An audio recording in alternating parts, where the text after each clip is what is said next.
საოცარი ეპიზოდია სილმარილიონში, როდესაც ბერენი ესე დახეტიალობს რაღაც სადღაც ტყეში და უცბად რომ გამოდის დაინახავს ამ ლუთიენს და ეს ლიტერატურულად ძალიან მომეწონა. გაქვავდება ამ სილამაზის და ამ შვენიერების დანახვით და ასე იდგნენ დიდხანსო და უყურებდნენ ძალიან დიდხანს იდგნენო რა.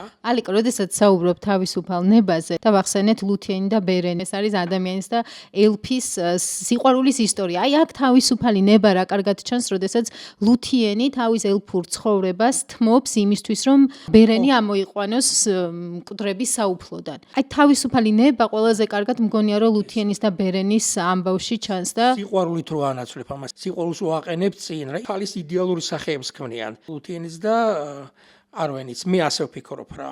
და ლუთიენი და ბერენი იმდენად მნიშვნელოვანი იყო თავად ტოლკინისთვის, რომ საფლავის ქვაზე მისი და მისი მეუღლის სახელებს ქვემოთ წერია ლუთიენი და ბერენი და როგორც სილმარილიონში გვხვდება მათი ამბავი დამოუკიდებელ რომანადაც არის ეს და ჩემთვის ერთ-ერთი ყველაზე საყვარელი ამბავი არის ტოლკინის მთელ შემოქმედებაში და ამასთან ერთად უნდა ვთქვა რომ ლუთიენი და ბერენი, როდესაც მკვლევრები ძალიან ბევრს წერენ მის შესახებ, აქ საუბრობენ ძალიან ბევრს მათ მითოლოგიურ საწყისზე.